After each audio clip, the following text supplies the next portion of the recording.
Hello friends, कैसे हैं आप सभी। बहुत बहुत स्वागत है आप सभी का हमारे यूट्यूब चैनल पे। तो आज का जो हमारा टॉपिक है वो है डिसोल्यूशन ऑफ पार्टनरशिप फर्म। इससे पहले और भी बहुत सारे चैप्टर्स जो है वो उसके वीडियो जो है अपलोड कर दिए जा चुके हैं, तो आप उसको भी देख लीजिए, उसका भी लिंक आपको डिस्क्रिप्शन में मिल जाएगा। तो आते हैं आज के टॉपिक पे। देखिए, dissolution of partnership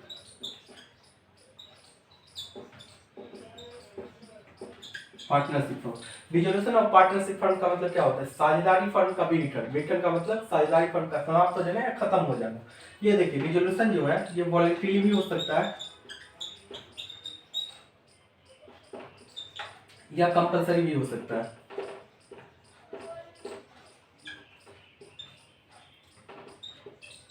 compulsory. Voluntary मतलब क्या होता है? सहमति से। मतलब जब सभी साझेदार आपस में सहमति जताते हैं कि हमें जो है बिजनेस को बंद कर देना चाहिए, तो वो आ जाता है हमारा वॉलंटरी के केस में। और कंपलसरी। कंपलसरी मतलब क्या होता है? देखिए, कभी कभी कोर्ट जो है वो ऑर्डर पास कर देता है कि आपके फंड को जो है वो डिसोल्यूशन करना ही पड़ेगा फंड का। तो ऐसे केस में जो है हमें मतलब साझेदारी फर्म का जो है विघटन करना पड़ता है। अब कोर्ट क्यों ऑर्डर पास करती है? तो कभी कभी फर्म जो है वो मिसबिहेव करती है, मतलब वो अपने जितना उसका स्कोप होता है उससे बाहर जाके काम करती है, क्या वो अपने ऑब्जेक्टिव के खिलाफ काम करती है। तो ऐसे केस में कोर्ट जो है वो ऑर्डर पास कर देती है। ठीक है, आगे चलकर देखिए, ये डिसोल्यूशन जो है आगे चलकर ये मतलब दो कॉन्सेप्ट हो जाता है आगे चलकर। एक हो जाता है डिसोल्यूशन ऑफ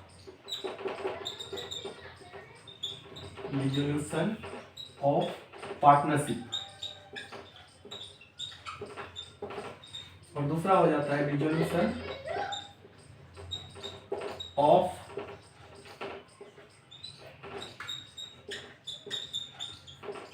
पार्टनरशिप फर्म।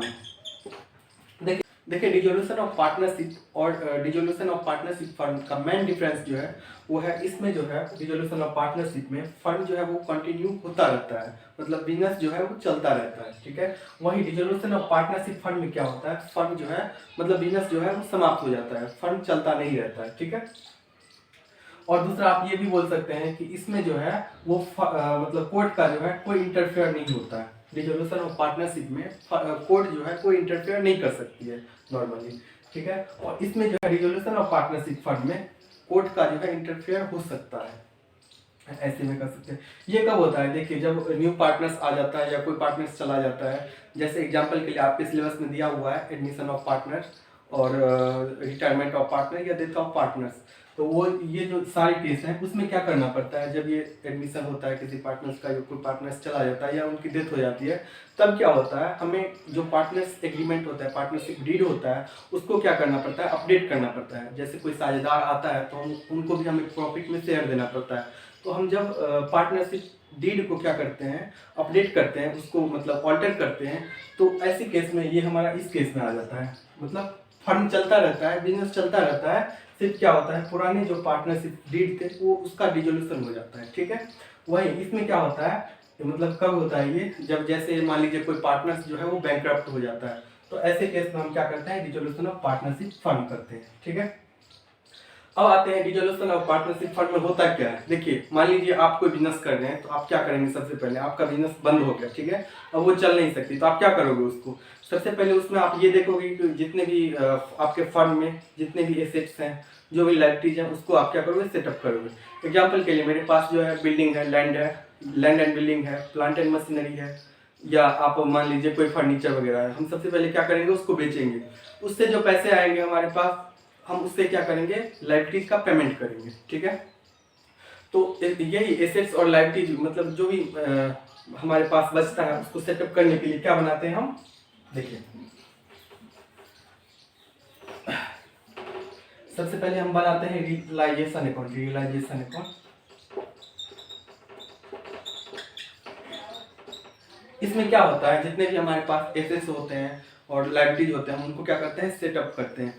और जो भी हमारा सरप्लस होता है, मतलब एसेट्स को सोल्ड आउट करने के बाद, लाइबिलिटीज को पेमेंट करने के बाद, जो भी हमारे पास सरप्लस होता है उसको क्या करते हैं? हम सभी साझेदारों में जो भी हमारा पहले से प्रीफिक्स मतलब पहले से जो भी हमारा क्या होता है, प्रॉफिट शेयरिंग रेशियो होता है, उसमें हम उसको डिवाइड कर देते हैं। ये हमारा हो जाता है इसमें, ठीक है। इसके बाद दूसरा क्या बनता है, देखिए अगर पार्टनर्स लोन का अकाउंट दिया है, अगर क्वेश्चन में मतलब बैलेंस शीट में पार्टनर्स लोन दिया है, तो हम क्या करेंगे, पार्टनर्स लोन का भी हमें जो है अकाउंट बनाना ही पड़ेगा, चाहे क्वेश्चन में बोले या ना बोले। तो यहाँ पे पार्टनर्स लोन अकाउंट, देखिए कौन कौन से अकाउंट बनाते हैं मैं उसके बारे में आपको बता रहा हूँ। पहले क्या बनाएंगे, सबसे पहले हम रियलाइजेशन अकाउंट बनाएंगे, फिर क्या बनाएंगे, पार्टनर्स लोन अकाउंट बनाएंगे। तीसरा में होता है पार्टनर्स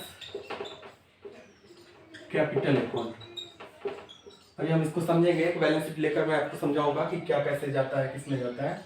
और चौथा जो होता है वो जाता है बैंक अकाउंट का, बैंक या कैश अकाउंट, ये होता है हमारा बैंक अकाउंट। देखिए बैंक अकाउंट अगर आप ऊपर का ये सभी अकाउंट जो है वो सही बनाए होंगे तो ये है ऑटोमेटिक आपका मैच करेगा ही, मतलब बैंक मैच करना ही चाहिए, ठीक है। अगर बैंक आपका मैच नहीं करता है इसका मतलब आपने कहीं ऊपर गलत करा है, ठीक है। यहाँ तक हो गया हमारा। अब हम आते हैं रियलाइजेशन कैसे बनाते हैं। देखिए उससे पहले मैं एक बैलेंस शीट लेना चाहूँगा, तो मैं इसको इरेज कर देता हूँ। देखिए अब ये हमारे पास क्या है, ये बैलेंस शीट का फॉर्मेट है।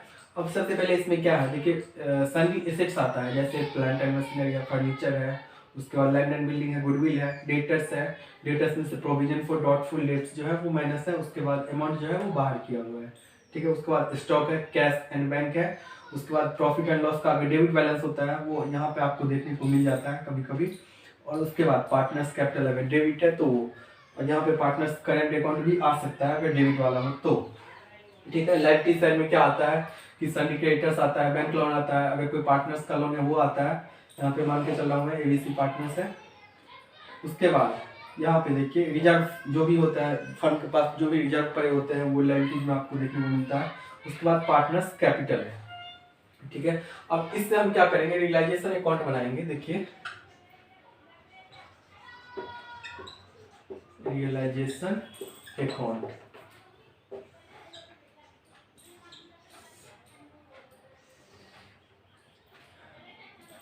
देखिए यहाँ पे रियलाइजेशन अकाउंट में सबसे पहले क्या होता है, सबसे पहले हम एसेट्स को लिखते हैं। एसेट्स देखिए बैलेंस शीट में जितने भी हमारे एसेट्स हैं हम उसको लिख देंगे, जो भी हमारे एसेट्स हैं। मतलब रियलाइजेशन मतलब क्या होता है, देखिए यहाँ पे नॉर्मली वो एसेट्स आता है जिससे हमें रियलाइज करना है, जिसको हमें बेचना है, ठीक है। नॉर्मली वही कार्य आते हैं। जैसे यहाँ पे प्लांट एंड मशीनरी मान लीजिए, मैं यहाँ पे सन्ड्री एसेट्स लिख देता हूँ, टू सन्ड्री एसेट्स, ठीक है। आप इसमें यहाँ पे लिख सकते हैं प्लांट एंड मशीनरी, उसके बाद फर्नीचर, उसके बाद गुडविल मान लीजिए, डेटर्स, उसके बाद स्टॉक, और भी आप लिख सकते हैं। स्टॉक बाद देखिए यहाँ पे कैश एंड बैंक है, कैश एंड बैंक नहीं आएगा क्योंकि कैश तो कैश ही है, उसको तो हमें बेचना ही होता है ना, तो वो यहाँ पे नहीं आएगा। अब यहाँ पे देखिए जो भी हमारे लाइबिलिटीज है वो इधर आएगा। लाइबिलिटीज में जैसे sundry creditors, by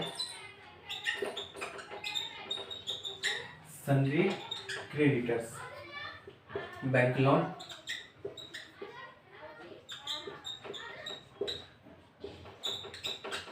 bank loan आ जाएगा। उसके बाद पार्टनर्स लोन इसमें नहीं आता है, पार्टनर्स लोन का अलग से अकाउंट बनाना पड़ता है, अभी आपको मैंने बताया था। तो पार्टनर्स लोन जो है इसमें नहीं आता। देखिए यहाँ से हमारा एसेट साइड में कितना बच गया, एसेट साइड में प्लांट एंड मशीनरी जो भी हमारे एसेट्स है, इसमें वैसे लैंड एंड बिल्डिंग जो है वो मेरा रह गया है, कोई बात नहीं, ठीक है। तो यहाँ पे जितने एसेट्स है उसमें रह क्या गया, देखिए यहाँ पे कैश एंड बैंक रह गया। कैश एंड बैंक अलग से कैश मतलब बैंक अकाउंट में ही जाता है, तो हम इसको क्या करते हैं बैंक अकाउंट में ट्रांसफर कर दीजिए, ठीक है। बैंक अकाउंट में ट्रांसफर कर देंगे। उसके बाद प्रॉफिट एंड लॉस का डेबिट बैलेंस बच गया। देखिए प्रॉफिट एंड लॉस क्या होता है, अगर profit and loss credit balance होता है तो हम क्या करते हैं उसको पार्टनर्स कैपिटल में, उसको जो कि उसका प्रॉफिट शेयरिंग रेशियो होता है उसमें डिवाइड कर देते हैं। सेम जो है वो लॉस के केस में भी होता है। अगर आपका यहाँ पे प्रॉफिट एंड लॉस का डेबिट बैलेंस है तो उसको क्या करेंगे, उसको भी हम प्रॉफिट एंड मतलब पार्टनर्स कैपिटल के डेबिट साइड में, क्रेडिट साइड में प्रॉफिट बढ़ता है तो हम उसको डेबिट साइड में क्या करेंगे, दिखाएंगे, ठीक है। अब यहाँ पे हमारा बच गया पार्टनर्स कैपिटल अकाउंट डेबिट में, तो पार्टनर्स कैपिटल को वैसे पार्टनर्स कैपिटल का बैलेंस कौन सा होता है, क्रेडिट में होता है, ठीक है। तो हम उसको क्या करेंगे, डेबिट साइड में बैलेंस मतलब टू बैलेंस बीडी करके दिखा देंगे, ठीक है। ये हमारा डेबिट मतलब एसेट साइड का जो है बैलेंस शीट का वो सारा हो चुका है, ठीक है। वैसे प्रोविजन फॉर डॉटफुल डेट्स जो है इसका अभी हमें अभी बताऊंगा मैं क्या इसका ट्रीटमेंट होता है। देखिए पहले आप देख लीजिए इसको, यहाँ पे आपको क्या दिखाना है, provision for doubtful debts, provision for doubtful debts आपको यहाँ पे दिखाना है, ठीक है। वैसे इसका पेमेंट नहीं होता है, आप ध्यान रखिएगा, जितने भी लाइबिलिटीज होते हैं हमें उसका पेमेंट करना पड़ता है, लेकिन इसका जो है प्रोविजन फॉर डॉटफुल डेट्स का मतलब पेमेंट नहीं होता है। अब क्यों नहीं होता है पेमेंट, देखिए डेटर्स का क्या करते हैं, डेटर्स मतलब क्या, जिसको हम कुछ बेचे हैं वो हमारा डेटर्स होता है। अब जैसे हम डेटर्स का क्या करते हैं, देखिए जैसे हमें डेटर्स से पेमेंट मिलना रहता है, ठीक है। अब हम पहले ही हमें पता होता है कि कुछ जो डेटर्स हैं उसमें से वो हमें पेमेंट नहीं करेंगे, तो हम उसके लिए एक अलग से प्रोविजन बनाते हैं, ठीक है, कि इतना जो है पैसे हमें रिसीव नहीं होगा, तो वो हमारा होता है प्रोविजन फॉर डॉटफुल डेट्स। अब प्रोविजन फॉर डॉटफुल डेट्स मतलब क्या, उसको पेमेंट वो पैसे रिसीव नहीं होगा हमें, इसका मतलब तो ये नहीं कि हम उसको पेमेंट करेंगे, तो इसलिए जो होता है इसका पेमेंट नहीं होता है। अब डेटर्स में आप हमेशा ध्यान रखिएगा, डेटर्स जो होता है यहाँ पे ग्रॉस वाला होता है हमेशा, मतलब ये जो डेटर्स है मान लीजिए यहाँ पे 50,000 है, ये 50,000 का डेटर्स है हमारा, इसमें जो है 10,000 ये हमारा प्रोविजन फॉर डॉटफुल डेट्स है। 50,000 का डेटर्स है, 10,000 का प्रोविजन फॉर डॉटफुल डेट्स है, बाहर अमाउंट कितना निकाला गया है, 40,000। तो आपका जो हमेशा यहाँ पे एसेट्स में जो ट्रांसफर करना है वो हमेशा 50,000 वाला, ठीक है।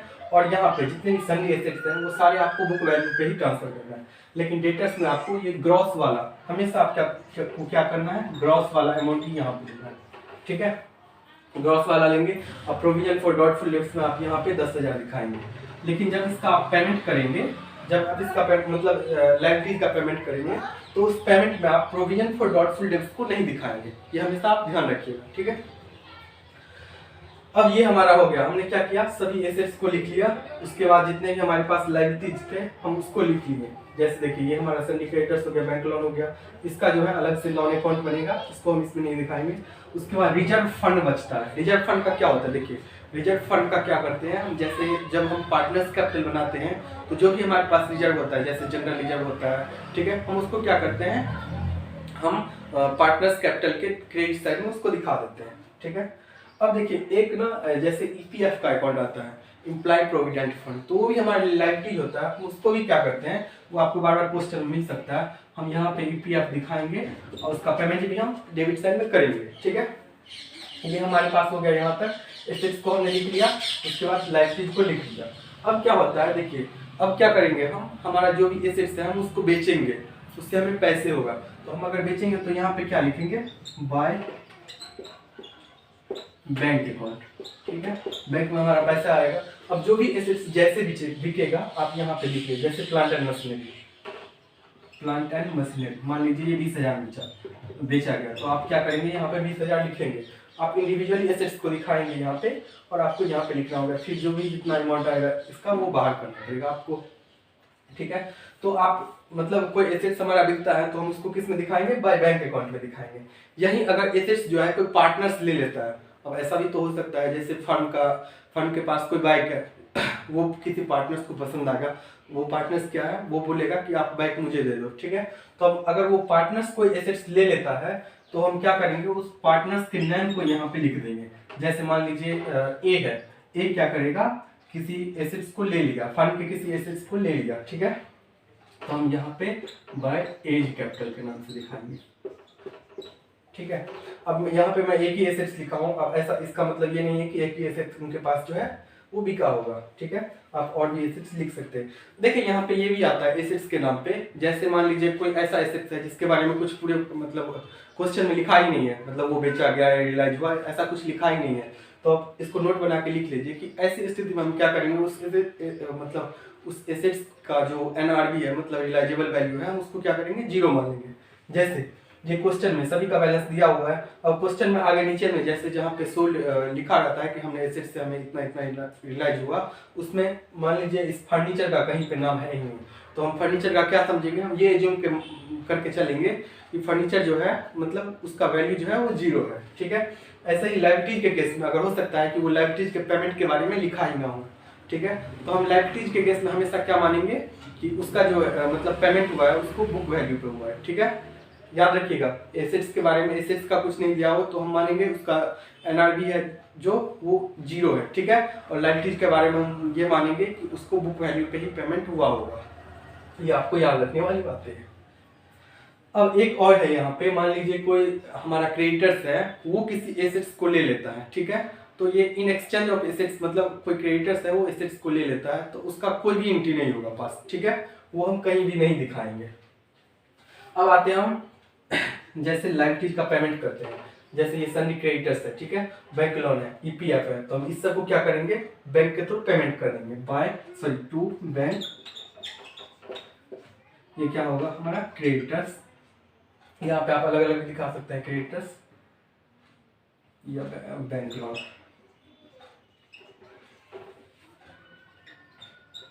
ये हमारा हो गया। अब ये भी हो सकता है कोई रियलाइजेशन एक्सपेंस हो, तो वो भी हम यहाँ पे टू रियलाइजेशन अकाउंट यहाँ पे दिखा देंगे, ठीक है। अब देखिए, अब जो दोनों साइड के डिफरेंस आएगा, दोनों साइड का जो भी डिफरेंस आएगा उसको हम क्या करेंगे, अगर ये डिफरेंस जो है वो डेबिट साइड में आता है तो हम यहाँ पे लिख देंगे to profit transfer to partners. देखिए ये हमारा रियलाइजेशन अकाउंट बन गया।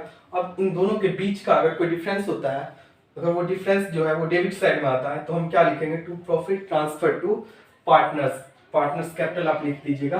अब पार्टनर्स कैपिटल में क्या सब आता है, जो भी इसका नाम होगा, जैसे मान लीजिए ए, बी और सी। अब इनका जो भी प्रॉफिट शेयरिंग रेशियो होगा उसमें हम क्या करेंगे, इसको डिवाइड कर देंगे, ठीक है, और यहाँ पे आ जाएगा वो। देखिए अगर यही डिफरेंस जो है वो क्रेडिट साइड आ जाता है तो ये क्या होता है, फंड के लिए लॉस होता है। तो उस लॉस को क्या करेंगे, सभी पार्टनर्स को लॉस भी ट्रांसफर कर देंगे, जैसे बाय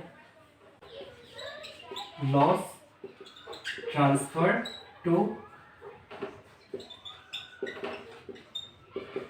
पार्टनर्स कैपिटल, जैसे A B C.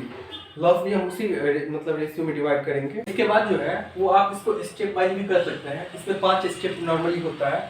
First step में आप क्या कीजिएगा, पहले जो भी एसेट्स है हमारा, ये जितने सारे भी एसेट्स हैं उसको आप क्या कीजिएगा, फर्स्ट ट्रांसफर कर दीजिएगा। मैं यहाँ पे लिख देता हूँ स्टेप। पहला स्टेप जो होगा वो एसेट्स जितने भी हैं वो ट्रांसफर का। पहला कौन सा मतलब होगा, एसेट्स ट्रांसफर का। जितने भी एसेट्स हैं वो हम क्या करेंगे, ट्रांसफर कर देंगे, ठीक है। सेकंड स्टेप में क्या है, आप लायबिलिटीज ट्रांसफर कीजिएगा। मैं यहाँ पे लिख देता हूँ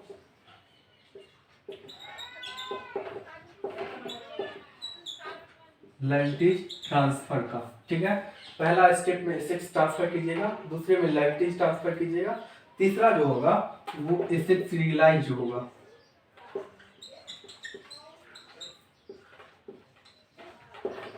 मतलब जो भी एसेट्स होगा वो रियलाइज होगा, उनसे पैसे मिलेंगे, ठीक है। इसमें आप 2 तरीका लिख सकते हैं, एक तो मतलब जो हमें बैंक में मिलेगा, एक जो है वो हमारा पार्टनर्स ले लेगा, ठीक है। इसका 2 स्टेप हो गया।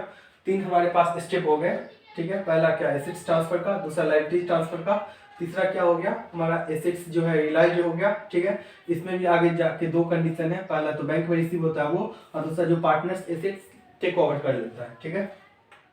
और चौथा जो स्टेप है वो है लायबिलिटीज को पेमेंट करने का।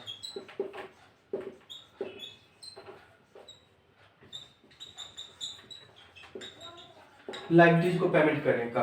अब पेमेंट में देखिए, पेमेंट में आप सारा ले लीजिएगा, मतलब जो लायबिलिटीज को पेमेंट करते हैं वो, रियलाइजेशन करते हैं वो, ठीक है। और अगर कोई, हाँ यहाँ पे एक और हो सकता था, जैसे यहाँ पे आप लिखते हैं क्रेडिटर्स वगैरह, जैसे हम बैंक में पेमेंट करते हैं। एक ये भी हो सकता है, कोई जो है पार्टनर्स, कोई पार्टनर्स अगर वो क्या करेगा, किसी मतलब लायबिलिटीज को पेमेंट कर देगा, कोई क्रेडिटर्स को वो अपने पास से पैसे दे देगा, तो वो यहाँ पे आता है, आप उसको लिख दीजिएगा टू उस पार्टनर्स का नाम, मान लीजिए मैं ए यहाँ पे पार्टनर्स है, वो किसी सन्नी क्रिएटर्स को पेमेंट कर देता है, तो हम क्या लिखेंगे यहाँ पे एज कैपिटल अकाउंट। ठीक है, ऐसे रियलाइजेशन एक्सपेंस के मतलब केस में भी आ सकता है। ठीक है, यहाँ पे रियलाइजेशन एक्सपेंस में बैंक आएगा, टू बैंक, आप यहाँ पे ब्रैकेट में लिख सकते हैं रियलाइजेशन एक्सपेंस।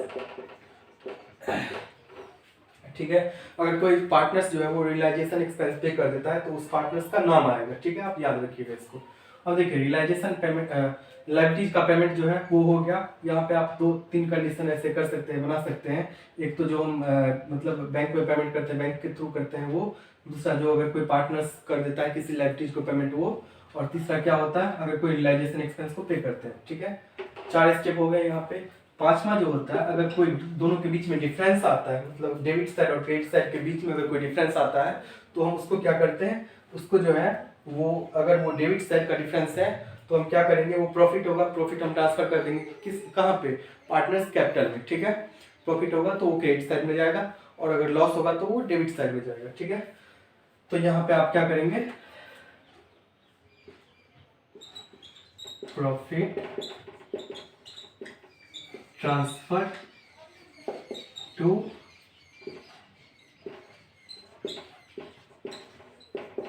Partners capital. ठीक है, यहाँ पे ये हमारा हो गया। अब हम नेक्स्ट वीडियो में क्या करेंगे, पार्टनर्स कैपिटल देखेंगे, उसके बाद बैंक देखेंगे, उसके बाद कुछ प्रैक्टिकल क्वेश्चन भी करेंगे जिससे आपका क्लियर हो जाए।